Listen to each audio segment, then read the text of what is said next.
Welcome and good morning in the subjective chemistry series. In the today's surface chemistry class, we will discuss more detail about the preparation and the purification of the colloid. As we all know, the colloids are of two types. First one is the lyophilic colloid, other one is the lyophobic colloid. So how can we prepare the lyophilic colloid solution? As we all know, as the name reflect, lyo means solvent, the philic means attraction, means the colloidal particles which shows the more attraction with the solvent particles than in between their own particles. So their solution can be prepared easily because they shows the more attraction.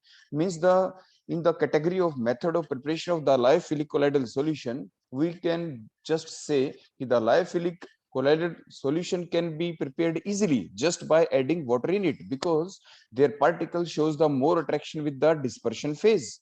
Means their solution can be prepared easily and they gives the stable solution. और ये solution भी कैसा देते हैं? Stable solution देते हैं. Next, जो main difficulty हम फेस करते हैं, that difficulty will faced only during the preparation of the lyophobic colloidal solution because lyo means solvent, phobic means hating or the no attraction, means these are such type of colloidal particles which shows no attraction with the solvent particles. Then how can we prepare the lyophobic colloidal solution? Means the lyophobic colloidal solution cannot be prepared easily just by adding the water in it because they show no or less attraction with the dispersion medium. So some special methods are required for the preparation of the lyophobic colloidal solution. So what these methods are? These methods for the preparation for the lyophobic colloidal solution are categorized in following ways. The methods may be the physical method or maybe the chemical methods. And these physical methods are further categorized in following ways. Means these may be the dispersion method and these may be the aggregation method. वो आपके different methods हैं. As the name suggests here, the dispersion method or the disintegration method also. Disintegrate means breakdown. Disintegration means breakdown. So in the dispersion method, the large size particle, as we already told you about the different type of particle on the basis of their size, means we have the three type of particles. The first one are the crystallite particles whose size is in the range of 1 to 10 angstrom, while the second type of particles are the colloidal particles which are present in the range of whose size is in between 10 to 1000 angstrom. Other one are the suspension particles whose size range is greater than 1000 angstrom. Now we have to prepare only the lyophobic colloidal solution, means we have to prepare the colloidal solution whose particle range is in between 10 to 1000 angstrom. So means how can you apply this on the dispersion method? Dispersion method is the method in which the large size particle get break down into the smaller one. Means large size particle means the suspension particles whose size is greater than 1000 angstrom. If we break the suspension, means the large size particle, into the smaller range, that is in between the 10 to 1000 angstrom, not much smaller than 10 angstrom, because if we break down it in the range of 1 to 10 angstrom, then the particles are the crystallite particles. But we have to prepare here only the colloidal solution, means we have to break down the suspension particles into the lyophobic colloidal particles in such a way, or the lyophilic colloidal particles in such a way that the size range must be in between 10 to 1000 angstrom. So that precaution must be taken during that dispersion method. Means what is the dispersion method? In this method, the large size particles are broken down into the smaller particles of the colloidal range, that is the 10 to 1000 angstrom, and the dispersion methods are of different types. Means the dispersion method can be applied in following ways. These following ways may be the mechanical method or the bridge arc method, or it may be the ultrasonic dispersion. We will study in detail about this method after some time. Let's proceed towards our next method, that is the condensation method. But there is one more method that in the category of the dispersion method, that is the peptization. So next one is the condensation method. What the name reflect here? Name reflect means the smaller particles get joined to each other to form the large size particle of the colloidal range. देखो यहाँ पर भी जो smaller particles when they combine with each other, we must have to take the precaution. What precaution is that? If the particles combine with each other to give much more large size particle, so that the range becomes greater than 1000 angstrom, then the particles called as suspension. They will never be the colloidal range particles. Now, because we have to here prepare only the colloidal particles whose particle range is 10 to 1000 angstrom, तो that is the must precaution, जो हमें precaution जरूर रखनी है, कभी particles बड़े size के ना बन जाएं। जैसे कि डिस्पर्शन मेथड में हमने ध्यान रखा था कि पार्टिकल्स आपके, जब हम सस्पेंशन को ब्रेक डाउन कर रहे थे, तो ब्रेक डाउन करते वक्त पार्टिकल्स कहीं 10 एंगस्ट्रॉन से छोटे ना हो जाएं, क्योंकि 10 एंगस्ट्रॉन से छोटे हो गए तो आपके क्रिस्टलाइड पार्टिकल्स बन जाएंगे और वो पार्टिकल हमारे लिए इंप्योरिटी का काम करेंगे। सिमिलरली यहाँ पे जब हम कंडेंसेशन मेथड को अप्लाई करते हैं, उसके दौरान क्या करना है, क्रिस्टलाइड पार्टिकल जो स्मॉल साइज के पार्टिकल हैं, उनको हमें किसी भी वे से, किसी भी तरीके से उनको हमें कंबाइन करवाना है। कंबाइन करवा के हमें कोलाइडल रेंज के पार्टिकल बनाने हैं। अगर बाई चांस ऐसा हो गया कि पार्टिकल्स, कुछ पार्टिकल बनते भी हैं, हम पूरी प्रिकॉशन रखते हैं लेबोरेटरी के अंदर, even then the large size particle means suspension range particle also get form. These suspension type particle act as the impurity here. लेकिन मेन मेथड जो हम यहाँ पे यूज करते हैं, that is a dispersion method. उसमें जो क्या होगा, उसमें हम क्या करेंगे, ब्रेक डाउन करेंगे। तो ब्रेक डाउन के दौरान क्या होगा, कोलाइडल पार्टिकल्स भी बन जाएंगे, 10 to 1000 एंगस्ट्रॉन वाले पार्टिकल भी बनेंगे, लेकिन उसके साथ साथ स्मॉलर रेंज के पार्टिकल भी बनेंगे, मींस क्रिस्टलाइड पार्टिकल भी बनेंगे, 1 to 10 एंगस्ट्रॉन साइज के पार्टिकल भी बनेंगे, और वो पार्टिकल वहां पे इंप्योरिटी का काम करेंगे। इसीलिए तो जो आज का हमारा लेक्चर है, जो हम आपको बता रहे हैं किस चीज के बारे में, about the preparation of the colloid and simultaneously about the purification of the collide.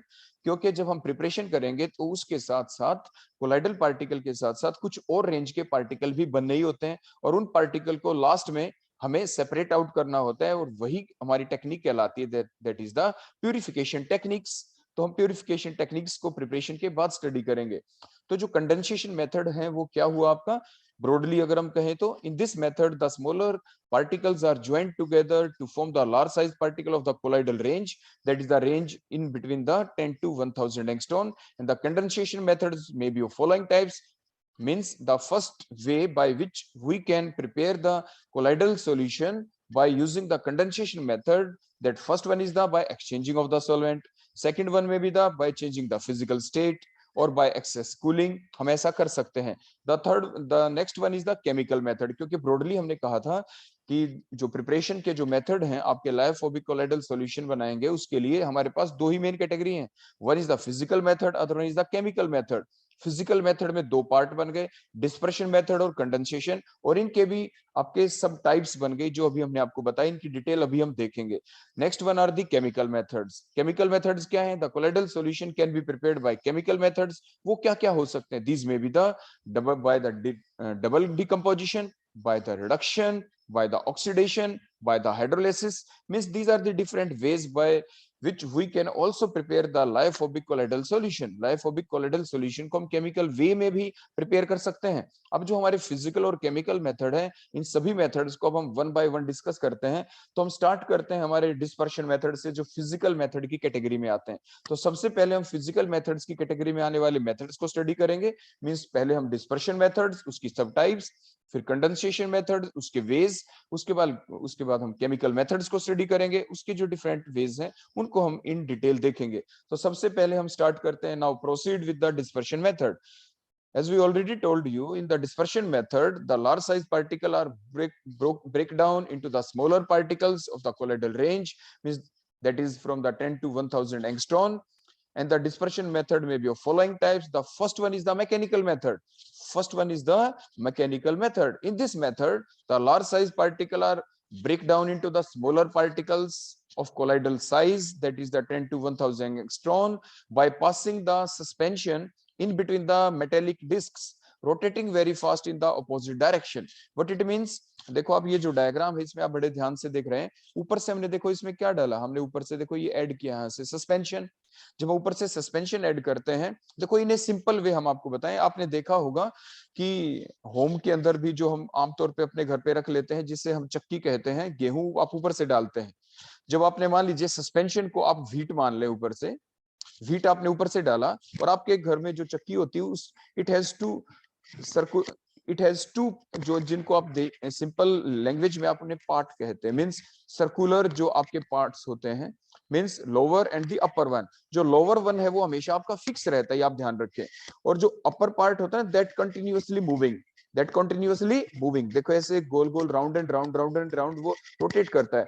और इन टू पीसेस के बीच का जो गैप है वो हम मेंटेन कर सकते हैं, उसको जब हम मेंटेन करेंगे, क्योंकि देखो जो बाद में क्या आएगा, जो व्हीट था उसका फ्लोर बन जाएगा, उसका आटा बन जाएगा। जो फ्लोर बनता है वो कैसा बनाना है आपको, उस फ्लोर के पार्टिकल्स का साइज आपको क्या रखना है वो आपके ऊपर डिपेंड करता है, because we have a screw by which we can maintain the gap between these two parts. आपके जो दो रोटेटिंग पार्ट्स हैं इनके बीच के अंदर आप उनको गैप को क्या कर सकते हैं, फिक्स। लेकिन एक चीज का ध्यान रखना है, जो हम घर में भी यूज करते हैं चक्की के अंदर, सिमिलरली यहाँ पे भी हमारे मैकेनिकल मेथड में भी जो हमारा लोअर जो पार्ट होगा उसको हमें फिक्स करना है, और जो अपर पार्ट है देखो उसके ऊपर क्या होगा, उसके ऊपर आप बड़े ध्यान से देखें, देखो आगे पीछे ऐसे, यानी आगे जाएगा फ्रंट डायरेक्शन में, बैक जाएगा। तो जब कोई चीज आगे पीछे जाएगी तभी तो जो ऊपर से आप सस्पेंशन डाल रहे हैं, ऊपर से नीचे जब सस्पेंशन आएगा and which comes in between these two part, one is the fix part and other one is the moving part which is going forward coming backward and very fast, और वो वेरी फास्ट आ रहा है। और यहाँ पे हमने क्या लिखा है, these are the two metallic disc, एक मेटेलिक डिस्क नीचे वाली है जो फिक्स है, और अदर जो रोटेटिंग डिस्क है वो क्या है, मान लीजिए अपर वाली जो मूव कर रही है। या अगर आप दोनों को मूव करवाना चाहते हैं, these must move in the opposite direction. देखो ऐसे अगर वन फॉरवर्ड डायरेक्शन में जाए तो अदर मेटेलिक डिस्क कहाँ पे जानी चाहिए, बैकवर्ड डायरेक्शन में। फॉरवर्ड देखो ऐसे बैकवर्ड, जैसे हम टू हैंड्स को देखो आपस में रब कर रहे हैं, हम ये कहें इनको रब करें, आप ऐसा तो नहीं करते ना कि दोनों को सेम डायरेक्शन में आगे चलाएं फिर दोनों को बैक डायरेक्शन में आगे चलाएं, तो ऐसे तो वन हैंड सेकंड हैंड के ऊपर रब ही नहीं हो पाएगा। तो मींस अगर टू हैंड्स को आप रब करना चाहें तो आप कैसे करेंगे, आपके हैंड के बीच में कोई चीज आप उसको रब करना चाहें तो कैसे करेंगे, when these two hands are moving in opposite direction, देखो opposite direction, one forward one backward, one forward one backward, ऐसे ही। तो बिल्कुल यही सेम काम हमारे मैकेनिकल मेथड के अंदर है कि हमारे पास टू मेटेलिक डिस्क हैं, आपको दिख रहा है, one is the lower part of the metallic disc, देखो ये जो लोअर पार्ट है ये मेटेलिक डिस्क का, और एक अपर पार्ट है, जो अपर पार्ट है उसके बीच में ऊपर से हमने क्या लगा रखी है, वहां पे होलो शाफ्ट है जिसके अंदर हम ऊपर से क्या डाल रहे हैं, यहाँ पे सस्पेंशन। और जब ये सस्पेंशन के देखो बिग साइज के पार्टिकल हैं, देखो ये बिग साइज के, देखो बिग साइज के, देखो मैंने ऊपर से डालते हुए दिखाया, ये बिग साइज के पार्टिकल आते हैं वो नीचे पहुंच जाते हैं। नीचे पहुंचने के बाद जो मेटेलिक डिस्क है उनके बीच का जो गैप है वो हम मेंटेन करेंगे, क्योंकि हमें पार्टिकल किस साइज के बनाने हैं, 10 to 1000 एंगस्ट्रॉन। ऊपर से जो सस्पेंशन हम डाल रहे हैं उनका साइज बोलो क्या है, उनका साइज तो ग्रेटर देन 1000 एंगस्ट्रॉन है, उनका साइज बोलो क्या है, जो ऊपर से पार्टिकल आ रहे हैं 1000 एंगस्ट्रॉन। और जब वो पार्टिकल नीचे आएंगे और in between the two metallic disc which are rotating very fast in the opposite direction, तो फिर जो बाहर देखो ये पार्टिकल देखो निकल के जो गिरने वाले हैं, देखो हमने ये निकलते हुए दिखा दी, यहाँ पे जो पार्टिकल्स आएंगे ये सरफेस के ऊपर मैंने दिखाए, जो या किसी कंटेनर के अंदर जो हम यहाँ पे कलेक्ट कर लेंगे, इन पार्टिकल का साइज क्या होना चाहिए, that must be in between the 10 to 1000 angstrom. तभी तो वो कहलाएंगे कि आपके कोलाइडल पार्टिकल्स हमने क्या कर लिए हैं, प्रिपेयर कर लिए। तो means what is the mechanical method, very simple method, जैसे आपने अभी जाना कि in this method the large size particles that is in the range greater than 1000 angstrom are break down into the smaller particles of the colloidal range that is from 10 to 1000 angstrom by passing the suspension in between the metallic discs which are rotating very fast in the opposite direction. So that is the mechanical method. ये हमारा first method हुआ mechanical method, जिसके द्वारा हम क्या कर सकते हैं, हम कोलाइडल पार्टिकल्स को तैयार कर सकते हैं। नेक्स्ट वन देखते हैं इलेक्ट्रो डिस्पर्शन, और you can say the Bredig arc method. As the name suggest here, arc, arc हमने ले रखी है, आप डायग्राम के अंदर बड़े ध्यान से देखेंगे, देखो दो टाइप के डायग्राम है। आप एग्जाम में कैसे ड्रा करते हैं, वो आपके लेफ्ट हैंड साइड में हमने ड्रा करके दिखाया, राइट हैंड साइड के अंदर उसके अंदर आपकी मूविंग दिखा रहे हैं कि कैसे कंटिन्यूअसली प्रोसेस आपकी चल रही है। देखो जो आप जितने भी जो मेथड आएंगे उसके अंदर जो स्टेटमेंट है वो आप कॉमन रखें, आपको याद रखने में भी आसानी रहती है। जैसे हमने पिछले मेथड में आपने अभी देखा जिसे मैकेनिकल मेथड था, आपने क्या लिखा था बोलो, आपने यही लिखा था ना कि in this method the large size particle whose size range is greater than 1000 angstrom are break down into the smaller particles of the colloidal range that is 10 to 1000 1000 angstrom, यहां तक तो बिल्कुल कॉमन था। फिर आपने क्या लिख दिया था वहां पे, आपने लिखा था बाय पासिंग द सस्पेंशन, सिर्फ इतना लिखा था आपने वहां पे, by passing the suspension in between the two metallic discs rotating very fast in the opposite direction. यहाँ पे हम क्या लिखने वाले हैं, यहाँ पे हम लिखने वाले हैं बाय पासिंग द करंट। आप बाहर से देखें, आपने देखो इलेक्ट्रोड्स लगा रखी हैं, bye passing the current means आपने बैटरी के थ्रू आपने इलेक्ट्रोड्स लगाई, इलेक्ट्रोड्स को आपने डिप कर दिया इस कंटेनर के अंदर। उस कंटेनर के अंदर है क्या, means by passing the current through the metallic rods. ये मेटेलिक रोड हम किसकी लेंगे, हम उसी मेटल की रोड लेंगे जिस मेटल का हमें प्रिपेयर करना है कोलाइडल सॉल्यूशन। तो फिर होगा क्या, when we pass the current through these metallic rods which are dipped in the water, which are dipped in the water, जो वाटर के अंदर डिप है, और in presence of the some stabiliser like the QH in the ice cooled medium. क्योंकि देखो अब होने वाला क्या है यहाँ पे, जब हम बाहर से करंट पास करेंगे किसके अंदर, इन मेटेलिक रोड के अंदर। मेटेलिक रोड किस सब्सटेंस की लेनी है, उस मेटल की लेनी है जिस मेटल का हमें कोलाइडल सॉल्यूशन बनाना है। फॉर एग्जांपल गोल्ड की रोड लेंगे अगर गोल्ड का कोलाइडल सॉल्यूशन बनाना है। फॉर एग्जांपल हमने गोल्ड की रोड ही ले ली, हमने बाहर से करंट पास किया, तो क्या हुआ, हम इतनी ज्यादा पावर का करंट पास करते हैं कि now the vaporisation takes place. जो इलेक्ट्रोड्स हैं, जब हमने करंट पास किया, आप ध्यान से देखो आप बड़े ध्यान से देखें, दो रोड्स के बीच में देखो आपको फ्यूम्स निकलते हुए दिख रहे हैं ना यहाँ पे। अब दोबारा से देखना, देखो ये डिस्पर्शन मीडियम है, ये इलेक्ट्रोड्स डाली और देखो फ्यूम्स निकलने, देखो यहाँ से स्टार्ट हो गए, देखो ये फ्यूम्स निकल रहे हैं, देखो यहाँ से ध्यान से देखें आप। मींस वेपराइजेशन प्रोसेस हुई, वेपराइजेशन मींस डिसइंटीग्रेशन हुआ है, जो मेटेलिक रोड्स हैं उनका ब्रेकडाउन हुआ है in the form of the vapours. लेकिन जो वेपर्स बने, उन वेपर्स को हमें इवेपोरेट नहीं होने देना, नहीं तो वो कंटेनर से बाहर चले जाएंगे। तो उन वेपर्स कहाँ पे हैं, अभी वो वाटर के अंदर है, लेकिन उनको बाहर नहीं जाने देना। जैसे ही वेपर बने उनको हमें वाटर के अंदर ही रखना है, ताकि हमारे पास जो गोल्ड के पार्टिकल्स आएंगे इस वाटर के अंदर, वो गोल्ड के पार्टिकल उसी सॉल्यूशन के अंदर ही रहें, और वो बन जाएगा हमारा colloidal solution of the gold. तो कैसे रोके उसको, उसको रोकने के लिए आइस कूल्ड मीडियम लिया उनको, यानी साथ के साथ कूलिंग इन्वायरमेंट भी दिया, कि जो आपके पार्टिकल्स बनेंगे, गोल्ड के पार्टिकल फॉर एग्जांपल यहाँ पे बनेंगे, और दूसरा कोई स्टेबलाइजर डाल दिया जो उन पार्टिकल्स को वहां पे स्टेबलाइज कर दे। Means they remain in the liquid form, they remain in the water, जो वाटर के अंदर ही रहे, ताकि सॉल्यूशन बन जाए, ताकि हमारा लायोफोबिक कोलाइडल सॉल्यूशन बन जाए। तो मींस आपने क्या रखना पड़ा ध्यान, पहली बात मेटल की रोड ली जिसका कोलाइडल सॉल्यूशन बनाना है। दूसरी बात उसमें करंट पास किया, करंट पास जो हम करते हैं वो डिपेंड करता है मेटल टू मेटल के, किस मेटल की रोड का, जब हमें उस मेटल का कोलाइडल सॉल्यूशन बनाना है तो जो बाहर से पावर हम देंगे, इलेक्ट्रिक सप्लाई देंगे, उसकी पावर क्या हो, दैट मे डिफर, वो डिफर करेगी। साथ के साथ वेपर्स का कंडन आपकी डिसइंटीग्रेशन होगा जब मेटल की रोड का वेपर्स की फॉर्म के अंदर, उसके बाद उन वेपर्स को हमें कंटेनर से बाहर नहीं जाने देना। अगर वो इवेपोरेट ही हो गए तो हमारा पर्पस सोल्व नहीं होता, हमारा कोलाइडल सॉल्यूशन नहीं बन पाएगा, लायोफोबिक कोलाइडल सॉल्यूशन। हमें वेपर्स को वहीं पे रोकना है, ताकि वेपर्स के जो पार्टिकल थे वो उसी लिक्विड सॉल्यूशन के अंदर, वाटर के अंदर आपके मूव करते रहें, वो वहां पे जाके स्टेबलाइज हो जाएं। तो हमें थोड़ी आइस कूल्ड मीडियम भी लेना पड़ा, एक स्टेबलाइजर भी डालना पड़ा। स्टेबलाइजर का नेचर भी डिफर कर सकता है, वो स्टेबलाइजर ऐसा होगा जो उन पार्टिकल्स को, जो वेपर की फॉर्म में मेटल के पार्टिकल आए हैं, उनको वहीं पे स्टेबलाइज कर दे, और ताकि हमें फाइनली मिल जाए, बोलो क्या, लायोफोबिक कोलाइडल सॉल्यूशन। मींस आपने क्या देखा, अब इसकी स्टेटमेंट क्या बन गई, in this method that is in the Bredig arc method. Arc क्यों कहा, आपने देखा है ये जो दो मेटेलिक रोड हैं, इनके बीच में इनके सेंटर में देखो, आपके लेफ्ट साइड वाले डायग्राम में देखो, देखो यहाँ पे हमने ये आर्क लगा रखी है, देखो ये आर्क है हमारी, देखो ऐसे। अगर मैं इसको आर्क की फॉर्म में दिखाऊं, ये मैथमेटिकल वर्ड है हमारा आर्क जो हम वर्ड यूज कर रहे हैं, तो दैट इज ए आर्क। देखो बीच में दो मेटल रोड को हम बीच में ऐसे जोड़ दें किसी फाइन मेटल से, तो that is called as the arc, उसे हम आर्क कहते हैं। तो मींस आर्क की हेल्प से हमने दो मेटल रोड को आपस में कनेक्ट किया है, so that called the arc method. Bridge scientist के बेसिस के ऊपर तो called the Bredig arc method. So now what is the statement of that method? In this method, the large size particle greater than 1000 angstrom are break down into the smaller particles of the colloidal range 10 to 1000 angstrom by passing the current through the metallic rods which are connected through the arc and further dipped in the water in presence of some stabilizer like that of the QH in the ice cooled medium. And the ice जो हम साथ के साथ डाल देते हैं ताकि maintain रहे कूलिंग, तो उसको हम ब्रिज आर्क मेथड कह देते हैं। तो इसमें आपको दिख भी रहा है कि दो प्रोसेस देखो साइमल्टेनियसली आपसे पूछा जा सकता है। पहले क्या हुआ, डिसइंटीग्रेशन, मींस मेटल की रोड है वो किस में बदली, वेपर्स के अंदर। उसके बाद साइमल्टेनियसली क्या हुआ, उसका कंडेंसेशन भी हुआ। तो मींस आपकी जो ये मेथड था ब्रिज आर्क मेथड, इसको आप दोनों कैटेगरी में यूज कर सकते हैं। फिजिकल मेथड की जो दो कैटेगरी है आपकी, कौन कौन सी दो कैटेगरी है, एक तो आपका कौन सा एग्रीगेशन मेथड होगा जिसमें पार्टिकल एक दूसरे के नजदीक आ गए।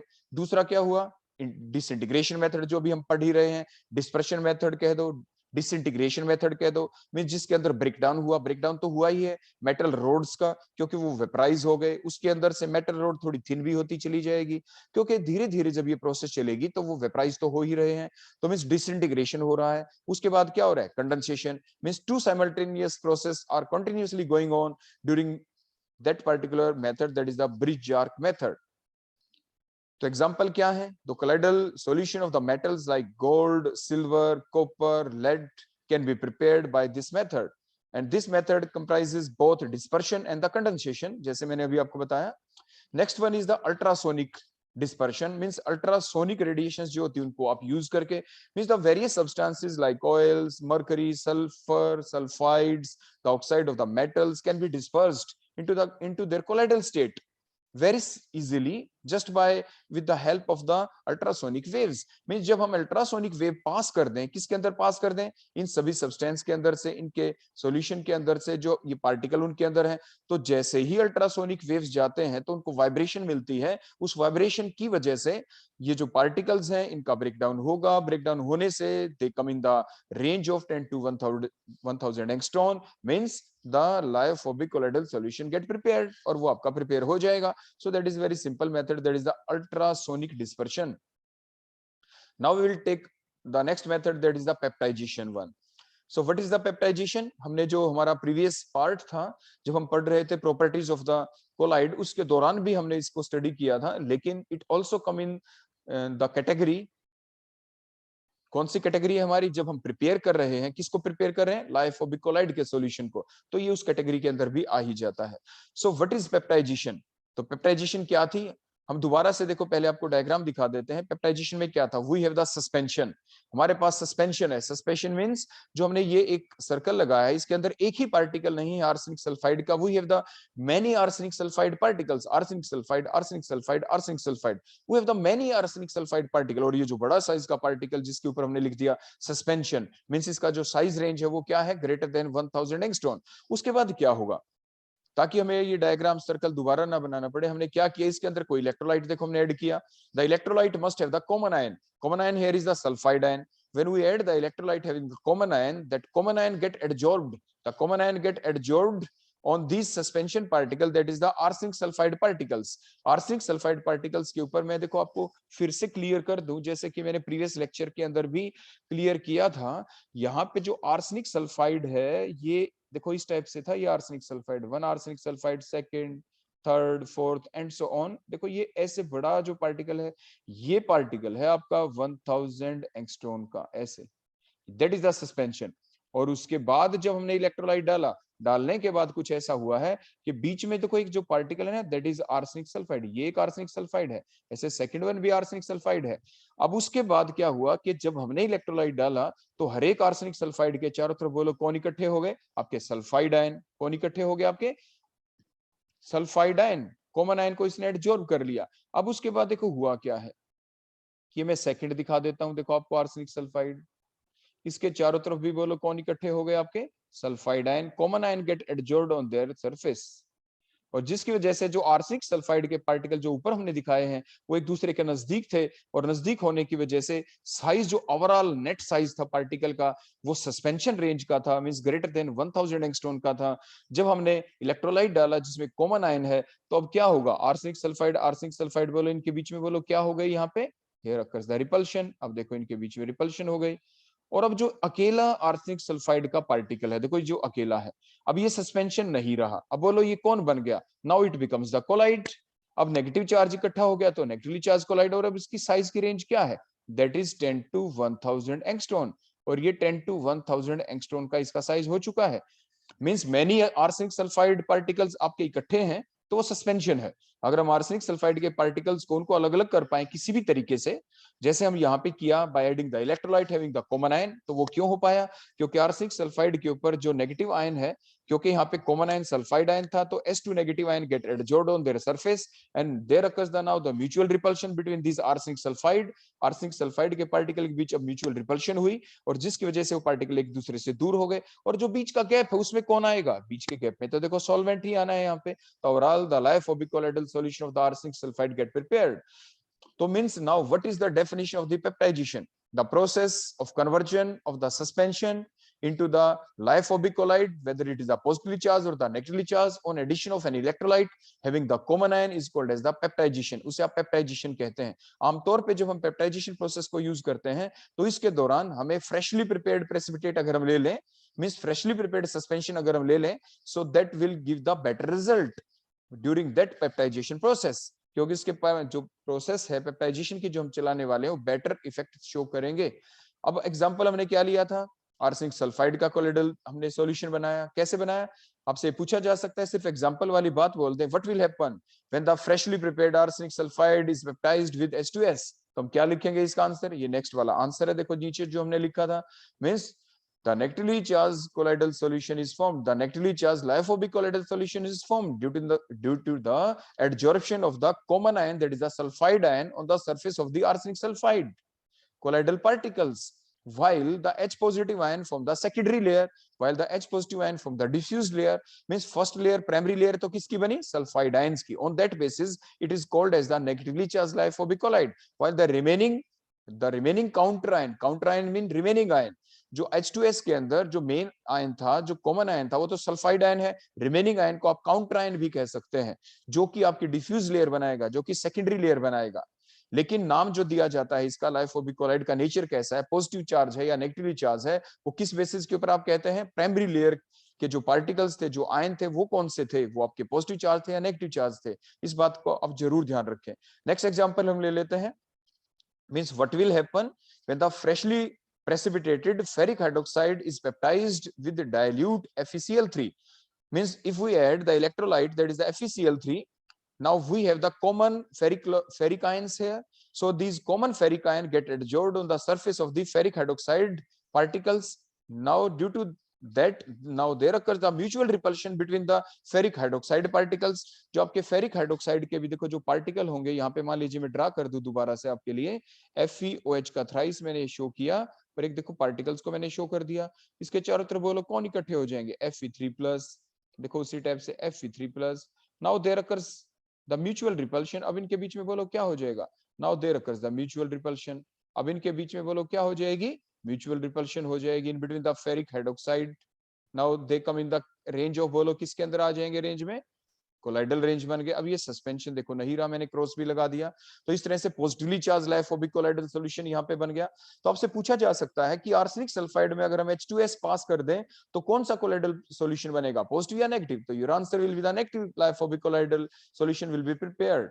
अगर आपसे पूछा जाए कि फेरिक हाइड्रोक्साइड जो आपके पास सस्पेंशन था उसमें आप क्या ऐड करें, if you add the ferric chloride as an electrolyte, then which type of liophobic colloidal solution will be formed? Means you will say the positively charged liophobic colloidal solution will be formed। तो इस type से आपसे question पूछे जा सकते हैं। Next हम लेते हैं कंडेंसेशन मेथड को। अभी तक हमने पढ़ा हमारे कौन से मेथड थे आपके? Aggregation method. अब थे या आपके कौन से थे? नो, एग्रीगेशन मेथड तो अभी हम कहने वाले हैं।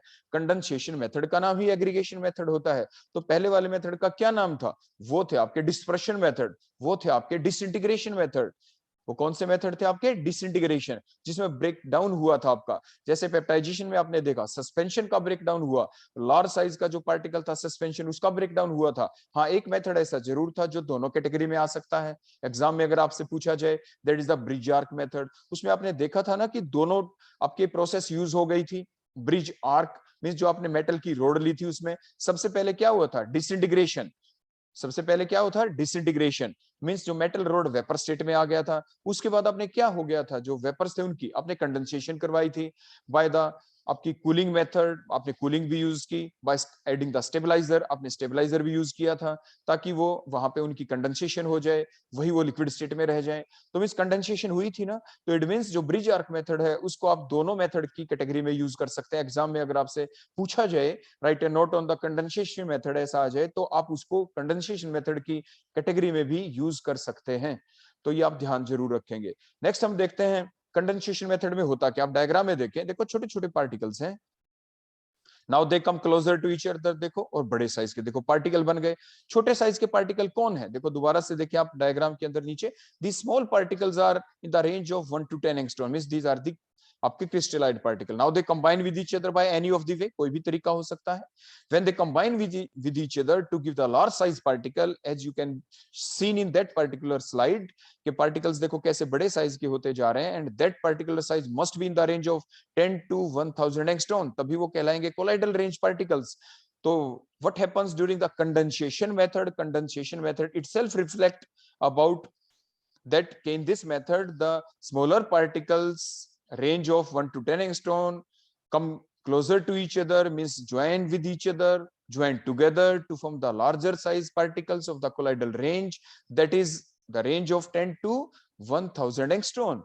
मीन्स द कंडेंसेशन मेथड में भी of different type, first one हम पहले ही पढ़ चुके हैं, उसको हम दोबारा रिपीट नहीं करेंगे, that is the Bredig arc method जो हमने आपको पहले बता दिया था। Next one is the by exchanging of the solvent. By exchanging of the solvent means there are some type of particle like the NaCl particles, if you add the NaCl in the water they give the true solution, means the NaCl if present होगा कहां पे, water के अंदर, तो NaCl के जो particles होंगे उनका साइज क्या रहता है, 1 to 10 angstrom, means they give the true solution। लेकिन अगर हम अब सॉल्वेंट को एक्सचेंज कर दें, मींस अगर हम देखो क्या कर दें, if we exchange the solvent का मतलब when the solution of a substance in one solvent is poured into the another solvent in which the substance is insoluble, for example NaCl ही है आपका, NaCl वाटर में तो क्या है, soluble है, लेकिन अगर हम बेंजीन यूज कर दें, मींस उसी सॉल्यूशन में अगर हम क्या ऐड कर दें, बाहर से बेंजीन डाल देंगे, तो व्हाट विल हैपन नाउ, आपके जो पार्टिकल्स थे जैसे NaCl के पार्टिकल देखो दूर दूर थे, आप स्लाइड में दोबारा देखें, now they come closer to each other by addition of the another solvent, by exchanging the another solvent, that another solvent is of such nature in which the NaCl particles are not soluble। NaCl particle किस चीज का काम कर रहे हैं, dispersed आपके particles है वो आपके dispersed particle, dispersion dispersed phase है वो आपके। डिस्पर्शन मीडियम कौन होगा, डिस्पर्शन मीडियम यहाँ पे कौन है, पहले वाटर था, फिर आपने उसमें क्या ऐड कर दिया, बेंजीन आप ऐड कर देंगे, तो NaCl के पार्टिकल देखो वाटर में क्या थे, देखो दूर दूर घूम रहे थे, लेकिन जैसे ही आपने बेंजीन ऐड किया they come closer to each other because they are not soluble in benzene and they form the large size particle. और बेंजीन सिर्फ आप उतना ही ऐड करेंगे, ध्यान रखें, बेंजीन आप सिर्फ उतना ही ऐड करेंगे ताकि पार्टिकल्स जो बने, बड़े साइज के पार्टिकल बने, उनकी रेंज क्या रहे, 10 to 1000 एंगस्ट्रॉम। क्योंकि अगर आपने एक्सेस में बेंजीन और ज्यादा बेंजीन डाल दिया तो आप जरूर ध्यान रखें आपके कोलाइडल रेंज के पार्टिकल नहीं, पार्टिकल का साइज और बड़ा हो जाएगा और फिर बन जाएगा सस्पेंशन। क्या बन जाएगा, सस्पेंशन, और वो हमारी डिमांड ही नहीं, क्योंकि हमें क्या बनाना है, हमें बनाना है लायोफोबिक कोलाइडल सॉल्यूशन, हमें कोलाइडल रेंज के पार्टिकल बनाने हैं। तो ये आपको यहाँ पे प्रिकॉशन रखनी ही होगी कि मींस आप पर्टिकुलर रेंज के अंदर, पर्टिकुलर अमाउंट के अंदर ही सॉल्वेंट को ऐड करेंगे। तो मींस एग्जांपल क्या हुआ, if a solution of NaCl, NaCl का सॉल्यूशन है जो हमने पहले से प्रिपेयर किया है, if a solution of NaCl is prepared in water, now it is poured in benzene, अगर हम उसको बेंजीन में पाउर्ड कर दें तो क्या होगा, then a colloidal solution of NaCl is obtained. But मैंने कहा प्रिकॉशन जरूर याद रखेंगे, अगर आपने एक्सेस में बेंजीन डाल दिया तो क्या होगा, सस्पेंशन भी बन सकता है। तो कितनी अमाउंट में ऐड करना है आपको बेंजीन, यही तो प्रिकॉशन रखनी है आपको प्रैक्टिकल में, नहीं तो एक्सपेरिमेंट तो बड़ा इजी है। सिमिलरली आप क्या कर सकते हैं इसी डायग्राम के बेसिस पे ही, if a solution of sulphur और द फास्फोरस, सल्फर और फास्फोरस का हमें कोलाइडल सॉल्यूशन बनाना, तो अब क्या करेंगे, if a solution of sulphur और the phosphorus is prepared in alcohol and now then it is poured in the water, then a colloidal solution of the sulfur or the phosphorus is obtained, like that in case of the NaCl। जैसे हमने NaCl में explain किया वैसे ही same fact apply होता है इस particular case के अंदर, कि पहले हमने सल्फर और फास्फोरस का सॉल्यूशन बना रखा था, आपके किसके अंदर बना रखा था, अल्कोहल में, तो आपके ट्रू सॉल्यूशन था। फिर हमने उसको पाउडर किस में कर दिया, उसको किस में डाल दिया, वाटर के अंदर, तो वाटर के अंदर डालते ही साथ क्या बन गया, कोलाइडल सॉल्यूशन बन गया। तो मींस नेचर ऑफ सॉल्वेंट के ऊपर डिपेंड करता है, जैसे NaCl वाटर में डाला तो ट्रू सॉल्यूशन है, जबकि सल्फर को अल्कोहल में डालते हैं तो ट्रू सॉल्यूशन है। फास्फोरस को अल्कोहल में डालते हैं तो ट्रू सॉल्यूशन है, लेकिन जैसे ही हम उसको डालेंगे वाटर के अंदर, now it will give the colloidal solution. और वही प्रिकॉशन यहाँ पर भी ध्यान रखनी है कि कितनी अमाउंट में आप दूसरे सॉल्वेंट को, जिसको आप एक्सचेंज सॉल्वेंट का नाम दे रहे हैं, वो किस अमाउंट में डालें, ताकि जो सॉल्यूशन बने वो सिर्फ कोलाइडल रेंज के पार्टिकल का ही सॉल्यूशन बने, ताकि हम उसको कोलाइडल सॉल्यूशन कह पाए, अदरवाइज सस्पेंशन बन जाएगा। नेक्स्ट वन आता है by changing the physical state. Physical state means the colloidal solution of the certain element like the mercury or the sulfur can be obtained just by passing their vapors in the cold water in presence of the stabilizer like the ammonium nitrate or the ammonium citrate। अब ध्यान दें, मान लीजिए इसी diagram को हम use करेंगे यहाँ पे। अब दोबारा से देखें, मान लो ये अब सॉल्यूशन है, सॉल्यूशन में जो छोटे छोटे पार्टिकल हैं, now they are acting as a vapours. मान लीजिए इनको आप वेपर माने। मैं आपको फिर क्या बता रहा हूं, अब दोबारा से इस डायग्राम में देखें कि देखो हमने ये जो स्मॉल पार्टिकल जो आपको मूव करते हुए दिख रहे हैं, आप इनको वेपर मान ले। मान लीजिए हमने वेपर पास कर दिया इस सॉल्यूशन के अंदर, जो ये यहाँ पे सॉल्यूशन कौन है, कोल्ड वाटर के अंदर। अब फिर से देखना डायग्राम को, मैं फिर रिपीट कर रहा हूँ, आपने ये स्मॉल पार्टिकल्स हैं, दीज आर दी वेपर्स, और now this vapour passed in the cold water, और देखो बड़े साइज के पार्टिकल बन गए। जब हमने वेपर्स को कोल्ड वाटर के अंदर पास किया in presence of the stabiliser, तो क्या हुआ, now there occurs the condensation. Now this particle come closer to each other, cooling की वजह से भी और साथ के साथ स्टेबलाइजर की वजह से भी जो पार्टिकल है एक दूसरे के नजदीक आ गए और पार्टिकल का साइज बड़ा हो गया। देखो बड़ा होता जा रहा है जब हमने वेपर को पास किया, और धीरे धीरे और भी पार्टिकल कंबाइन कर जाएंगे और पार्टिकल का साइज क्या बन जाएगा, in the colloidal range means 10 to 1000 angstrom. और हमारे पास तैयार हो गया आपके क्या, lyophobic colloidal solution by changing the physical state. Next आप देखें bye access cooling, same diagram apply होगा। मान लीजिए कंटेनर है, हमने कूलिंग कर दी इस कंटेनर की। देखो पार्टिकल्स फिर से देखिए आप डायग्राम में, स्मॉल साइज के पार्टिकल्स थे, they are moving to and fro, they are moving in the haphazard manner, they are showing the zigzag motion। when we cause the cooling, हमने excess cooling कर दी तो क्या हुआ, now during the cooling process these particles come closer to each other to form the large size particle of the colloidal range means 10 to 1000 angstrom, means we got the बोलो क्या, lyophobic colloidal solution means by the excess cooling। तो by the colloidal solution in the organic solvent like the chloroform can be obtained by the freezing of a mixture। freezing of the mixture अगर हम कर दें तो भी हम lyophobic colloidal solution को prepare कर सकते हैं, तो इस चीज का आप ध्यान रखेंगे। नेक्स्ट हम देखते हैं हमारे नेक्स्ट कैटेगरी, फिजिकल मेथड्स के बाद आ जाते हैं केमिकल मेथड्स। तो केमिकल जो मेथड है उनके द्वारा हम कैसे प्रिपेयर कर सकते हैं आपके कोलाइडल रेंज के पार्टिकल्स को। So the colloidal solution can also be prepared by the chemical methods, and the first category is the double decomposition। and in this category what will happen, if we take the dilute solution of that such type of components which are insoluble, when we mixed these dilute solutions we get the precipitate। उनके बीच reaction होगी, उसके बाद precipitate बनेंगे, और जो precipitate बनेंगे which must have the low solubility as in the previous one, जो previous case था एडिशन से पहले उनकी सोलिबिलिटी ज्यादा थी। जब हम उनको आपस में आपने मिक्सअप किया, उन दो सॉल्यूशंस को, उन दो डाइल्यूट सॉल्यूशन को आपस में मिक्सअप किया, जिनको मिक्सअप करने के बाद ऐसे प्रेसिपिटेट बने जिनकी सोलिबिलिटी पहले से कम हो चुकी है, and now they come in the category of the colloidal range. For example if we pass the H2S gas, for example हमने H2S गैस पास कर दी, किस में पास की, हमने H2S गैस को पास कर दिया आर्सेनिक ऑक्साइड के सॉल्यूशन के अंदर। आर्सेनिक ऑक्साइड को हमने किस में मिक्सअप कर रखा था, पहले वाटर के अंदर, फिर हमने उसमें कौन सी गैस पास कर दी, H2S gas. Now the reaction occur, reaction हो गई, क्योंकि हम जानते हैं ग्रुप नंबर 16 में पीरियोडिक टेबल के अनुसार ग्रुप नंबर 16 में पहला एलिमेंट कौन है, दैट इज ऑक्सीजन। ऑक्सीजन के नीचे कौन है, sulphur. Means both can show the same oxidation state, means both can replace one another. तो यहाँ पे क्या हुआ है, आर्सेनिक ऑक्साइड के अंदर ऑक्सीजन है, ऑक्सीजन की जगह सल्फर आ गया, सल्फर की जगह ऑक्सीजन। तो means that is a very simple reaction, that is the double decomposition reaction. Means arsenic oxide के अंदर हमने H2S गैस पास की, means when we pass the H2S gas in the dilute solution of the arsenic oxide, then what will happen, a very simple reaction takes place, and during that process we got the arsenic sulfide solution। और हमें क्या मिलेगा, a colloidal solution of arsenic sulfide is obtained। यहाँ पे आप oxide की बजाय बोलो क्या लिख देंगे, यहाँ पे आप लिखेंगे सल्फाइड, मींस आर्सेनिक सल्फाइड का कोलाइडल सॉल्यूशन हमें ऑब्टेन हो गया।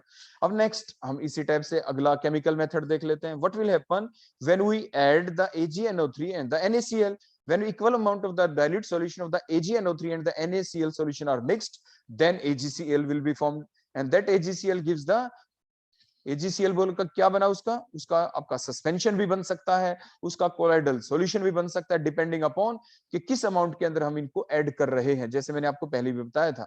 तो AgCl का क्योंकि हमें बनाना तो क्या है, हमें तो कोलाइडल रेंज के पार्टिकल बनाने हैं, तो इस टाइप से AgCl का कोलाइडल सॉल्यूशन यहाँ पे प्रिपेयर हो सकता है। कुछ प्रिकॉशंस हमें एडिशन के दौरान रखनी ही पड़ती हैं। तो when we add the dilute solution of the AgNO3 and the NaCl, we got the colloidal solution of the AgCl. Next one is the reduction method. पहले वाला क्या था आपका double decomposition, next one is the reduction method. आप जानते हैं reduction का मतलब क्या होता है, addition of electron, gain of electron is called the reduction in a very simple way.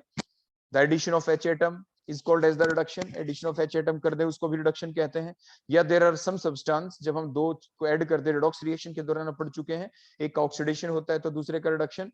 Means फिलहाल जो हम देखने वाले हैं the colloidal solution of the gold, silver, platinum and so on, these metals जो भी आपके, इनका हम प्रिपेयर कर सकते हैं, बोलो क्या, कोलाइडल सॉल्यूशन। कैसे? By causing the reduction of their salt solution.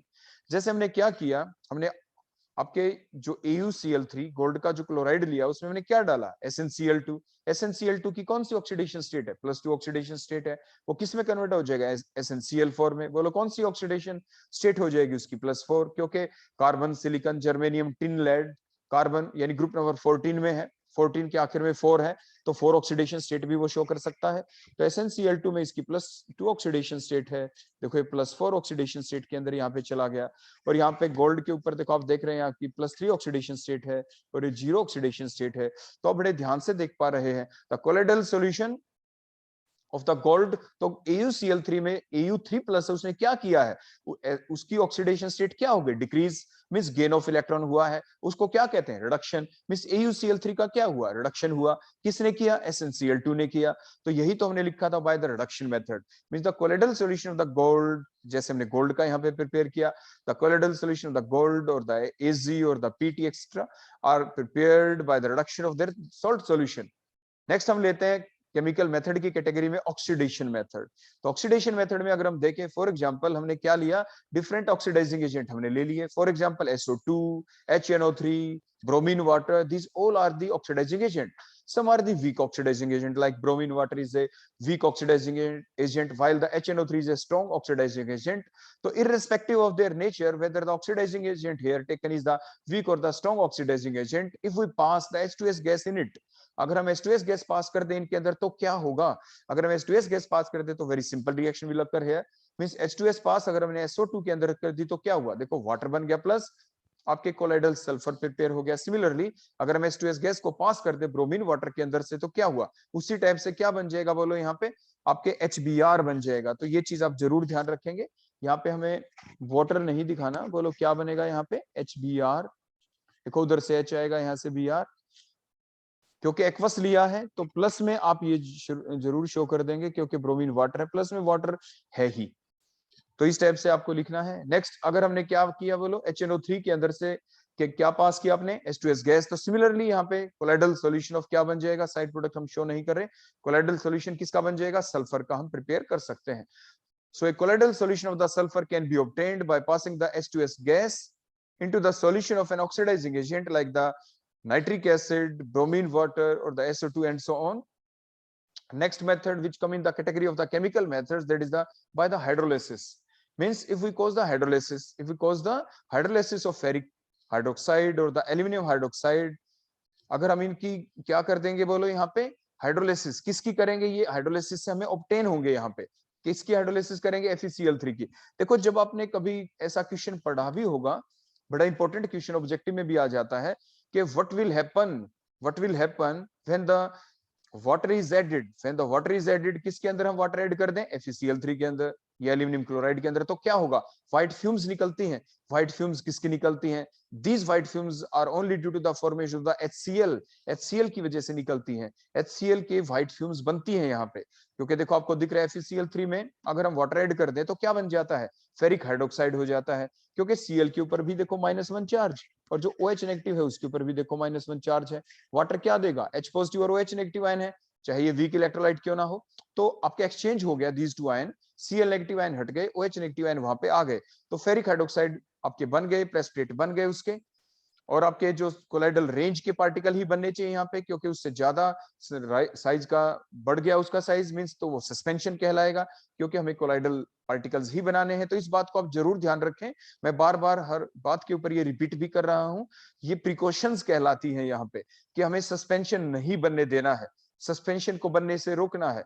तो means the colloidal solution of the ferric hydroxide और the aluminium hydroxide can be obtained by boiling solution of their corresponding salt, means ferric chloride जैसे हमने लेके देखा। Similarly aluminium chloride के अंदर हम water डाल दें, उसकी हाइड्रोलाइसिस कर दें, हाइड्रो मींस वाटर, लाइसिस का मतलब ब्रेक डाउन, एल्यूमिनियम क्लोराइड का ब्रेक डाउन हुआ, वाटर के ऐड करने से ब्रेक डाउन हुआ, Al 3 पॉजिटिव आयन अलग हो गए, Cl नेगेटिव आयन अलग, मींस आयन का एक्सचेंज हुआ, और उसी के बाद बन गया एल्यूमिनियम हाइड्रोक्साइड, और उसके आपके क्या बन गए, कोलाइडल पार्टिकल्स बन गए। तो ये थे हमारे केमिकल मेथड्स। अब हम देखेंगे कि जितने भी मैंने बताया कि प्रिकॉशंस रखें, प्रिकॉशंस रखें, precaution must be taken during all this method, whether the methods are the physical method or the chemical method।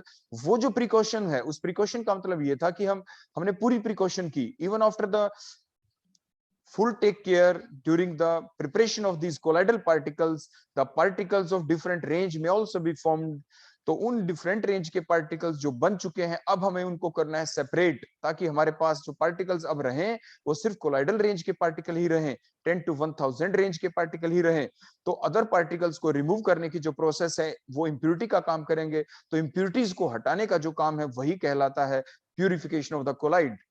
Means the colloidal solution prepared by above methods are contaminated with the impurities of the smaller particles as well as maybe the of large size particles। लेकिन fully जो हम concentrate रहेंगे यहाँ पे वो smaller size के particle के साथ ही रहेंगे मेन तौर पे। तो means the colloidal solution prepared by the above methods are contaminated generally by the impurities of the smaller particle range and these are need to be purification. उनकी जरूरत है कि हम अब इनको प्यूरिफाई जरूर करें, नहीं तो इम्प्यूरिटी के साथ अटैच जरूर रह जाएंगी। So the purification techniques are as follows. The first one is the dialysis method. Dialysis method नाम आते ही साथ आपको जरूर ये दिमाग में बात जरूर आई होगी कि डायलिसिस तो हमने ह्यूमन बींग्स के अंदर सुना है कि जब किडनी की ट्रांसप्लांटेशन करनी पड़ती है, या अगर किडनी की जो डैमेज है लो लेवल तक हुई है कि भाई सिंपली डायलिसिस से काम करे तो डायलिसिस से काम करते हैं, अदरवाइज किडनी ट्रांसप्लांटेशन ही होती है।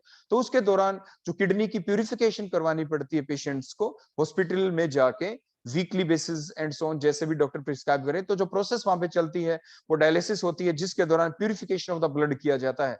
मींस ब्लड के अंदर जो इंप्यूरिटीज इकट्ठी हो गई उनको कैसे बाहर निकाला जाए। तो जैसे कि मैंने आपको पहले भी बताया था, जो आपका ब्लड है, ब्लड क्या है, ब्लड के अंदर हीमोग्लोबिन है। हीमोग्लोबिन क्या था, वो लाइफोबिक कोलाइड है। लेकिन ब्लड के अंदर आ चुकी है इंप्यूरिटीज। आमतौर पे जनरली किडनी के अंदर जब हमारा ब्लड पहुंचता है, जब ब्लड की मूवमेंट होती है उसके दौरान, तो ऑटोमेटिकली ही क्या होता रहता है, किडनी के अंदर जाके ब्लड की प्यूरिफिकेशन अपने आप ही होती रहती है। Means the purification of the blood takes place in the kidney. वहां पे फिल्ट्रेशन होती है, वहां पे ब्लड की प्यूरिफिकेशन होती है। मतलब अगर किडनी काम करना बंद कर दें तो जो ब्लड है उसकी प्यूरिफिकेशन रुक जाएगी। मींस ब्लड के अंदर जो इंप्यूरिटीज हैं वो बाहर नहीं निकल पाएंगी। मींस आपके जो पार्टिकल्स हैं, स्मॉलर साइज के पार्टिकल, हमने पहले भी आपको बताया था कि जो ब्लड वेसल्स होती हैं, उन ब्लड वेसल्स का जो नेचर है वो सेमी परमिएबल मेम्ब्रेन जैसा है। मींस सेमी परमिएबल मेम्ब्रेन के अंदर से कौन से पार्टिकल बाहर आ सकते हैं, वही पार्टिकल जो कोलाइडल आपके क्रिस्टलाइड रेंज के होंगे। मींस कोलाइडल पार्टिकल बाहर नहीं आते। कोलाइडल पार्टिकल कौन है, हीमोग्लोबिन जैसे कोलाइड है। मतलब 10 to 1000 एंगस्ट्रॉन वाले पार्टिकल को हम कोलाइडल पार्टिकल कहते हैं। उस रेंज के अंदर ही आता है आपका हीमोग्लोबिन, वो पार्टिकल बाहर नहीं आएंगे। अब ब्लड के अंदर आ गई है इंप्यूरिटी, इंप्यूरिटी को बाहर कैसे निकालें। किडनी तो उस काम को मान लीजिए कर नहीं रही, नहीं तो ऑटोमेटिकली डायलिसिस प्रोसेस हमारी बॉडी के अंदर अपने आप ही चलती रहती है, वो काम किडनीज करती रहती हैं। अब वो नेचुरल प्रोसेस तो चली नहीं, अब उसको करवाना पड़ेगा बाहर जाके आपके हॉस्पिटल के अंदर। तो अब हम डायग्राम में देखो शो करते हैं। अब इस डायग्राम में देखें, हमने पहले अपर डायग्राम में क्या ले रखा है, एक परचमेंट पेपर बैग। उस परचमेंट पेपर बैग के अंदर अगर आप देखें तो ये जो इसकी मेम्ब्रेन है परचमेंट पेपर की, तो ये जो मेम्ब्रेन है परचमेंट पेपर जो बैग हमने लिया, और इसकी जो मेम्ब्रेन है ये एसपीएम है। बोलो ये मेम्ब्रेन बोलो इसकी कैसी है, SPM means semi permeable membrane. Semi permeable membrane. Similarly आप ध्यान से नीचे डायग्राम के अंदर भी देखें, जब हम डायलिसिस करवाने के लिए कोई भी बंदा वहां पे जाता है हॉस्पिटल में, तो क्या होता है उसमें, देखो ये यहाँ पे बाहर एक कंटेनर लगा रखा है, देखो ये जैसे मैंने परचमेंट पेपर लिया, बैग जो लिया, सिमिलरली यहाँ पे देखो ये जो हमने कंटेनर ले रखा है, ये इतना बड़ा डायलाइजर जिसे हम कह रहे हैं, देखो ये जिसे डायलाइजर कह रहे हैं, इसकी जो मैम यहाँ पे इसके अंदर से जब हम क्या करेंगे बोलो, इसके अंदर से इम्प्योर ब्लड आएगा। देखो नीचे आप एरो देखे बड़े ध्यान से, यहाँ से ब्लड आया, ब्लड आ गया, ब्लड आ गया इसके अंदर से, और हमने फिर पास किया। तो ये जो हमारा इतना जो पोर्शन है, देखो ये जो पोर्शन है, ये प्यूरिफिकेशन का काम करेगा, ये किडनी की तरह काम करेगा। जब हमने ब्लड को इसके अंदर से पास किया तो देखो क्या हुआ, साथ के साथ क्या होता है कि ब्लड इसके अंदर से गया, और यहाँ पे जो इनलेट आउटलेट हमने दिखा रखे हैं, तो भी इंप्यूरिटीज होंगी, वो क्या होंगी, इंप्यूरिटीज यहाँ से देखो बाहर आती चली जाएंगी, आपका ब्लड प्यूरिफाई होगा, दोबारा से जाके वो ह्यूमन के अंदर एंटर करता रहता। मींस ब्लड की हम यहाँ पे क्या करवा रहे हैं, सर्कुलेशन करवा रहे हैं। इम्प्योर ब्लड लिया गया ह्यूमन के जो हैंड के अंदर से, देखो इम्प्योर ब्लड यहाँ से बाहर आता चला जाता है, और जो प्यूरिफिकेशन जो यूनिट है उसके अंदर आपके आ गया, वहां पे ब्लड की प्यूरिफिकेशन हुई, इंप्यूरिटीज को बाहर निकलता चला जाता है, and so on. Blood purify होके दोबारा से बॉडी के अंदर एंटर किया जाता है, एंड सो ऑन। ये प्रोसेस कंटिन्यू कई घंटे तक चलती है लगातार, तब जाके पूरा ब्लड क्या होता है, प्यूरिफाई होता है, और उससे उस बंदे का कुछ दिन तक काम चल जाता है। आफ्टर सम डेज पेशेंट को फिर आना पड़ता है, उसको फिर डायलिसिस करनी पड़ती है, क्योंकि नॉर्मल किडनीज तो वो वर्क कर नहीं रही। और लेबोरेटरी के अंदर उस बात को हम देखो कैसे रिप्रेजेंट करते हैं, लेबोरेटरी में कुछ ऐसा हम रिप्रेजेंट कर रहे हैं कि ये जो परचमेंट पेपर बैग लिया, इसके अंदर हमने क्या लिया, हमने इसके अंदर ले लिया आपका इम्प्योर कोलाइडल सॉल्यूशन। बोलो हमने इसमें क्या ले लिया, इस परचमेंट पेपर के अंदर, इस परचमेंट पेपर बैग के अंदर है हमारे पास impure colloidal solution, impure colloidal solution है हमारे पास। तो जो इम्प्योर कोलाइडल जो सॉल्यूशन हमने इसमें ले रखा है, इसके अंदर इंप्यूरिटीज भी हैं। इट मींस कुछ तो कोलाइडल रेंज के पार्टिकल हैं जिनका साइज बोलो क्या है, 10 to 1000 एंगस्ट्रॉन, और कुछ पार्टिकल छोटी रेंज के भी हैं, मतलब क्रिस्टलाइड रेंज के भी हैं, मतलब क्या हुआ 1 to 10 एंगस्ट्रॉन साइज के पार्टिकल हैं। और जो 1 to 10 एंगस्ट्रॉन साइज के पार्टिकल हैं, ये यहाँ पे किस चीज का काम कर रहे हैं, they act as the impurity here, ये यहाँ पे इम्प्यूरिटी का काम कर रहे हैं। और जो ये हमने बताया परचमेंट पेपर जो बैग लिया है, इसकी मेम्ब्रेन हमने पहले ही फिक्स कर दी, बोलो क्या है वो, सेमी परमेबल मेम्ब्रेन हमने ले ली। वो एनिमल मेम्ब्रेन भी हो सकती है जो कि आपकी सेमी परमेबल मेम्ब्रेन की तरह काम करती है। तो परचमेंट पेपर जो बैग लिया है एसपीएम का काम करेगा। इसमें हमने क्या डाला, इम्प्योर कोलाइडल सॉल्यूशन डाल दिया हमने इसमें। इम्प्योर कोलाइडल सॉल्यूशन है ये, देखो ये हमने जो डाला, और इम्प्योर कोलाइडल सॉल्यूशन के अंदर ये दो तरह के पार्टिकल्स हैं। बोलो ये दो तरह के पार्टिकल कौन है, मींस कोलाइडल पार्टिकल्स भी हैं प्लस इम्प्योरिटी है। इम्प्योरिटी को हम बाहर करना चाहते हैं, कैसे करें बाहर, तो वो इस टाइप से करेंगे कि हमने देखो आपको ध्यान से आपको दिख रहा होगा कि हमने क्या किया। हम अक्सर क्या करते हैं कि आपके देखो ये थोड़ा हम सिंप्लीफाई में कर देते, ऊपर से हम इन कर देते, देखो ऊपर से हम इन मींस यहां से हम फ्लो ऑफ वाटर करेंगे, यहां से हम वाटर ऐड करेंगे, ऊपर से फ्लो ऑफ वाटर, नीचे से हम आउट कर देते हैं, इस देखो डायरेक्शन को अपोजिट कर देते हैं, नीचे से हम क्या करेंगे बोलो, वाटर आउट होता चला जाएगा जिसमें इंप्यूरिटी भी होंगी। मींस हम कंटिन्यूअसली देखो कॉमन सा फैक्ट है, कोई भी सब्सटेंस कहां से कहां पे मूव करता है, from their higher amount to their lower amount. बाहर तो प्योर वाटर है, आपके कंटेनर के अंदर वाटर ही है जिसकी कंटिन्यूअस सप्लाई रहेगी। ऊपर से हम वाटर इन लिखा हमने, देखो वाटर इन कर दिया हमने, नीचे हमने वाटर आउट कर दिया, वाटर आउट होगा देखो यहाँ से नीचे से लगातार निकलता रहेगा, कंटिन्यूअस सप्लाई रहेगी वाटर की। तो जिससे क्या होगा, आपके जो भी आपके जो क्रिस्टलाइड पार्टिकल्स हैं जो परचमेंट पेपर के बैग के अंदर हैं, कोलाइडल पार्टिकल के साथ है जो इंप्यूरिटी का काम कर रहे हैं, दे कम्स आउट, वो जो पार्टिकल्स हैं क्रिस्टलाइड पार्टिकल्स हैं, they will come out due to कौन सी प्रोसेस, सिंपल आपकी ऑस्मोसिस प्रोसेस। क्योंकि ऑस्मोसिस प्रोसेस कैसी प्रोसेस होती है, the process in which the movement of the particles takes place from their higher amount to their lower amount through the SPM is called as the osmosis। तो यहाँ पे जो process चली कौन सी चली, ऑस्मोसिस ही तो चली है, क्योंकि मेम्ब्रेन बीच में कौन सी आ गई, बोलो ये मेम्ब्रेन कौन सी है परचमेंट पेपर की, दैट इज द SPM, ये सेमी परमेबल मेम्ब्रेन है। तो जो क्रिस्टलाइड पार्टिकल उनके हायर कंसेंट्रेशन कहां पे है, आपके जो इम्प्योर कोलाइडल सॉल्यूशन उस परचमेंट पेपर बैग के अंदर है।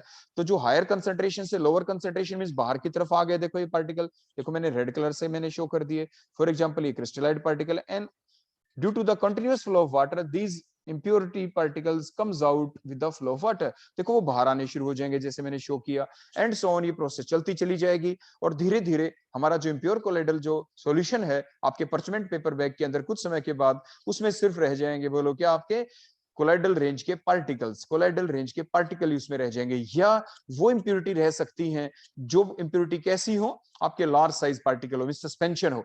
लेकिन हमने उस चीज को नेग्लेक्ट कर दिया, हम ये एज्यूम करके चल रहे हैं इस प्रोसेस के दौरान कि मान लीजिए हमारे पास वो इंप्योरिटी नहीं है, हमारे पास सस्पेंशन पार्टिकल वाली इंप्योरिटी नहीं है। अगर हमारे पास जो लाइफोबिकोलाइडल सॉल्यूशन है यहाँ पे परचमेंट पेपर बैग के अंदर, उसके अंदर इंप्योरिटी सिर्फ और सिर्फ कैसी है, क्रिस्टलाइड पार्टिकल वाली ही इंप्योरिटी है, 1 to 10 एंगस्ट्रॉन वाली पार्टिकल है, हम ये अज्यूम करके चल रहे हैं। तो बोलो डेफिनेशन क्या बनी आपके डायलिसिस की, the process in which the impurity means 1 to 10 angstrom impurity are removed from the impure colloidal solution using the parchment paper bag or the animal membrane bag is called as the dialysis। तो हम उसे dialysis कह देते हैं। इस method में हमने किया क्या है, इसका प्रोसीजर क्या था, देखो इसमें हमने क्या किया हमने, in this method the impure colloidal solution is filled, हमने उसको डाल दिया, किस में डाल दिया, in the parchment paper bag, हमने उसमें डाला, having the SPM membrane, जिसकी मेम्ब्रेन SPM की तरह एक्ट करेगी।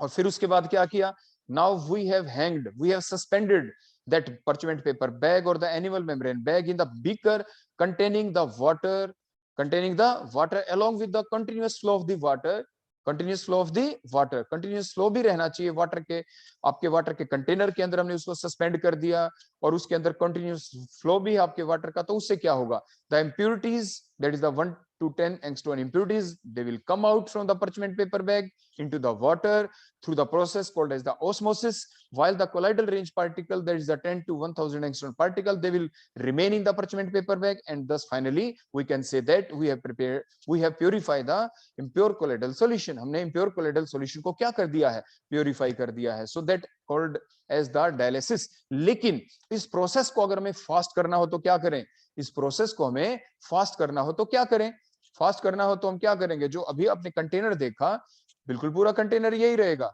हम उसके अंदर इलेक्ट्रिक फील्ड अप्लाई कर देंगे, हम उसमें इलेक्ट्रोड डिप कर देंगे ताकि जो आपके पार्टिकल हैं, क्रिस्टलाइड पार्टिकल, वो बाहर आ जाए जल्दी से। फिर आप कहेंगे जी वो बाहर कैसे आएंगे, हमने आपको बताया था कि जो चार्ज डेवलप होने के तरीके बताए थे आपको कि चार्ज डेवलप कैसे होता है प्रीवियस लेक्चर के अंदर, मींस जब रबिंग होती है, फ्रिक्शन होता है, आपके पार्टिकल कोलाइडल पार्टिकल भी हैं, आपके साथ के साथ क्रिस्टलाइड पार्टिकल भी हैं, तो क्रिस्टलाइड पार्टिकल के बीच थोड़ी बहुत रबिंग हो सकती है, उन कोलाइडल पार्टिकल और क्रिस्टलाइड के बीच में रबिंग हो सकती है परचमेंट पेपर बैग के अंदर जब वो है, उससे क्या होगा, उनके ऊपर चार्ज डेवलप हो सकता है। अगर मान लीजिए चार्ज डेवलप हो गया तो उससे क्या होगा, जब हम इलेक्ट्रोड डिप करेंगे, आप ध्यान से देखिए इलेक्ट्रोडायलिसिस में हमने देखो क्या डिप कर दी, क्या लगा दी हमने, इलेक्ट्रोड्स, वही परचमेंट पेपर बैग है यहाँ पे।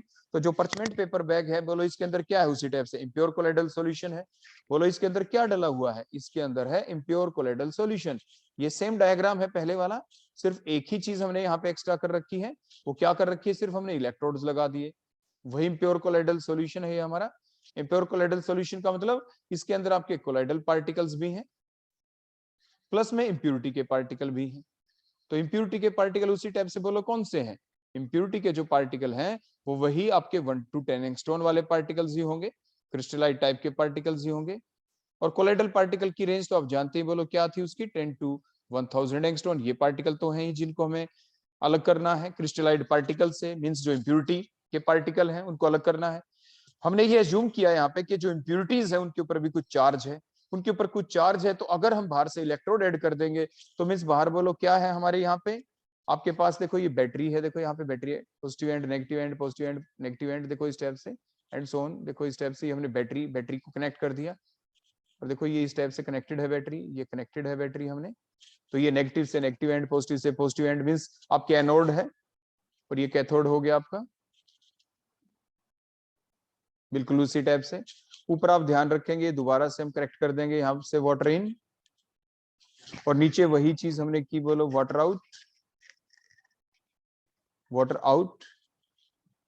सिंपल डिफरेंस एक ही रहा, पूरी डेफिनेशन में जो आपने देखा था, what is the definition of dialysis, हमने क्या लिखी थी कि the process in which the impurities of 1 to 10 angstrom are removed from the impure colloidal solution using the parchment paper bag और द एनिमल मेम्ब्रेन बैग, ऐसा ही लिखा था, सिर्फ यहां तक था। इसमें सिर्फ एक लाइन ऐड की है, देखो जो मैंने स्लैंटिंग फॉर्म में आपको लिख के दिखा दी, in the presence of electric field, सिर्फ इतना ऐड किया है, इज कॉल्ड द इलेक्ट्रोडायलिसिस। तो दोनों की डेफिनेशन एक ही है, सिंपल आपने लास्ट में यही ऐड किया कि इन the presence of electric field, तो वो डेफिनेशन आपकी बन गई, बोलो किस चीज की, आपकी इलेक्ट्रोडायलिसिस की डेफिनेशन बन गई। तो किसकी डेफिनेशन बन गई? वो इलेक्ट्रोडायलिसिस की। Why the electrodialysis takes place? The electrodialysis method is used dialysis के ऊपर, किस लिए? To make the process fast. जो प्रोसेस है उसको सिर्फ फास्ट करने के लिए ही ऐसा किया जाता है। तो सिर्फ इसका एक ही बात आपको ध्यान रखनी है कि ऐसा हमने क्यों किया? To make the process fast. Process को फास्ट करने के लिए हमने ऐसा किया है। तो ये था इलेक्ट्रोडायलिसिस के बारे में कि इसका सिर्फ इंपॉर्टेंस सिर्फ यही थी ओवर द डायलिसिस के इसके दौरान प्रोसेस क्या हो जाती है? फास्ट। क्योंकि जो फास्ट मूवमेंट होगी, जो आपके क्रिस्टलाइड पार्टिकल हैं, जो कि आपकी इंप्योरिटी रेंज के जो पार्टिकल हैं, दे विल कम फास्टर। वो जल्दी जल्दी बाहर आ जाएंगे, जल्दी जल्दी मूवमेंट होगी। अगर इंप्योरिटी के ऊपर पॉजिटिव चार्ज है या नेगेटिव चार्ज है, कैसा भी हो, तो जल्दी जल्दी बाहर आ जाएंगे। तो पॉजिटिव एंड की तरफ नेगेटिव पार्टिकल जल्दी मूव कर जाएंगे, जैसे हमने शो किया। और पॉजिटिव पार्टिकल देखो राइट डायरेक्शन में जाते हुए दिखा रखे हमने, और जो नेगेटिव पार्टिकल्स है वो हमने देखो लेफ्ट डायरेक्शन में दिखा रखे कि नेट आपके लेफ्ट डायरेक्शन में। क्यों? क्योंकि लेफ्ट में एनोड है, पॉजिटिव चार्ज है उसके ऊपर। और राइट में क्यों पॉजिटिव पार्टिकल्स को दिखाया जो इंप्योरिटी वाले हैं? क्योंकि उधर क्या है आपके पास? कैथोड है आपका। तो इस टाइप से आप इन चीजों को ध्यान रखेंगे। So that all about the electrodialysis. Next हम देखते हैं अगली टेक्निक प्यूरिफिकेशन की, that called as the ultrafiltration. अब ध्यान से देखिए, जो हमने यहाँ पे दिखा रखा है, ये जो फिल्टर पेपर आपने देखा, जो हाथ में लिया था, जो हमने इसको बकनर फनल कहते हैं, जिसमें हमने डाला, सबसे पहला काम होता है ये अल्ट्रा फिल्टर ही तैयार करना। या तो आप ये इसको बोलते हैं, आपके कौन सा फिल्टर पेपर होता है? दैट कॉल्ड एज, ये आपके पास बकनर फनल है। ये आपके पास बोलो क्या है? Buchner funnel. फिल्टर पेपर दो टाइप के होते हैं, depending upon the pore size. Depending upon the pore size, एक तो ऑर्डिनरी फिल्टर पेपर होता है, एक तो आपके ऑर्डिनरी फिल्टर पेपर होता है जो लैब में आप यूज करते हैं। दूसरा आपका बेकमान फिल्टर पेपर होता है। तो हमने क्या किया कि आपने सबसे पहले अल्ट्रा फिल्टर बनाए। आपने ऐसा फिल्टर पेपर बनाना है जो कि एसपीएम की तरह काम करे, जो कि सेमी परमेबल मेम्ब्रेन की तरह काम करे। तो आपने क्या किया? What are ultra filters? Ultra filters are those filter which are permeable to all substance except the colloidal particle. Means देखो, जैसे ऊपर से कोलाइडल पार्टिकल अब यहां से डाले जाएंगे, तो कोलाइडल पार्टिकल्स तो ऊपर ही रह जाएं। ये अल्ट्रा फिल्टर ऐसे होंगे जो एसपीएम की तरह काम करेंगे। देखो ब्लूइश पार्टिकल वो कोलाइडल पार्टिकल्स थे, वो ऊपर रह गए, और जो दूसरे इंप्योरिटीज हैं, दूसरे आपके 1 to 10 एंगस्ट्रॉम साइज वाले पार्टिकल है, वो नीचे चले जाएंगे। तो इस ऐसा फिल्टर पेपर हमारे पास होना चाहिए। बनाते कैसे अल्ट्रा फिल्टर, ये देख लेते हैं। अल्ट्रा फिल्टर बनाने के लिए क्या किया जाता है? आपके पास मान लीजिए ऑर्डिनरी फिल्टर पेपर है, तो क्या करेंगे आप? ऑर्डिनरी फिल्टर पेपर को सबसे पहले आप क्या करेंगे? आपके पास कोलाइडल सॉल्यूशन होना चाहिए, जेलेटिन का सॉल्यूशन है मान लीजिए आपके पास, तो आप उसमें डिप कर देंगे आपके ऑर्डिनरी फिल्टर पेपर को।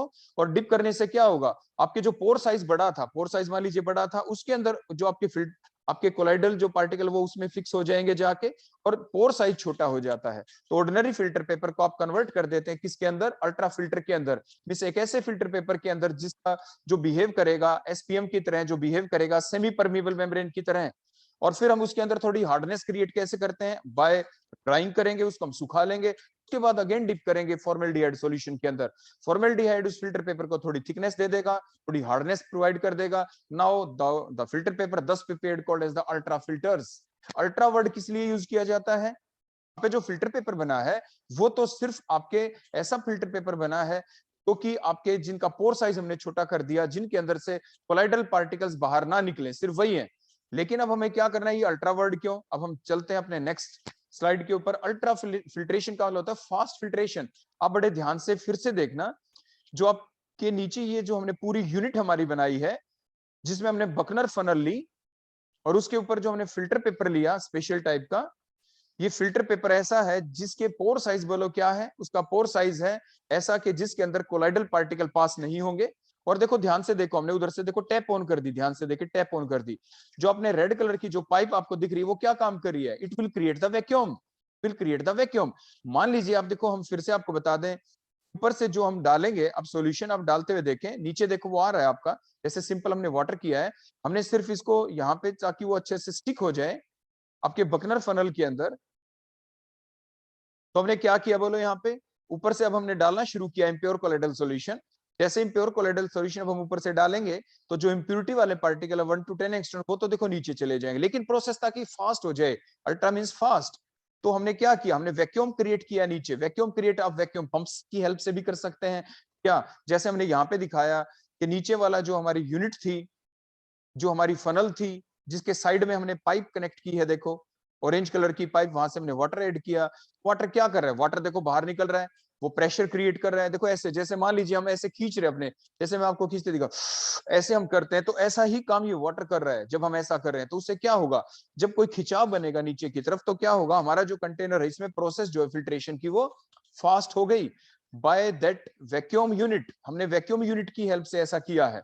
तो देखो कोलाइडल पार्टिकल्स देखो ब्लू कलर के हमने यहाँ पे शो किए, देखो वो तो ऊपर हो गए, और देखो कंटिन्यूअसली हम नीचे दिखा रहे हैं। देखो ये जो इंप्योरिटी है ना, देखो जो नीचे आ रही है, देखो ऐसे नीचे, ये फास्ट कैसे आए, जो कोलाइडल पार्टिकल फास्ट नीचे कैसे आए, वो फास्ट आ रही है सिर्फ इस यूनिट की हेल्प से, जो साइड में हमने दिखाया।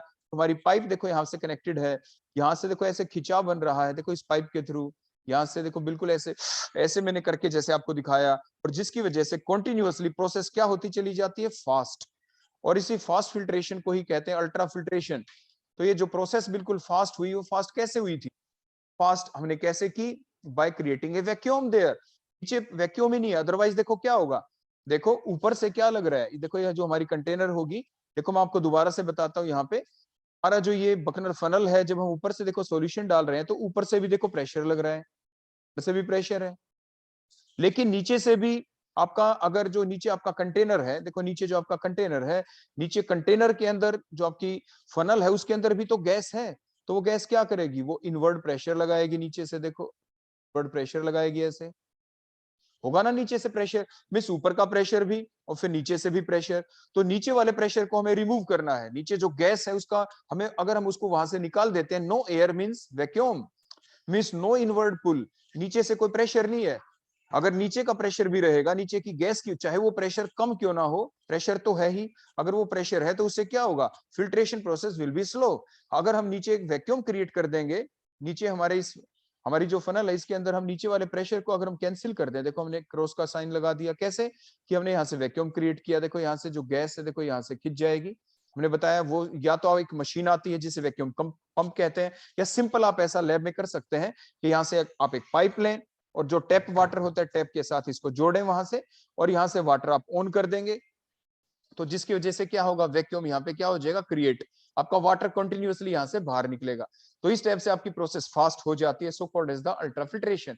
तो बिल्कुल वही सेम चीज आपने यहाँ पे यूज की, बोला आपने क्या कहा, the process in which the impurities are removed, impurity अब भी रिमूव की है from the impure colloidal solution, जो हमने ऊपर से डाला impure colloidal solution, using the specially prepared filters that call the ultra filters in presence of the vacuum pump, या तो हम सक्शन पंप यूज कर लेंगे, और इस टाइप से या हम सक्शन क्रिएट कर लेंगे लैब के अंदर, जो इजीली हम क्रिएट कर सकते हैं, हमारे जहां पे टैप लगी होती है वहां पे, is called as the ultra filtration.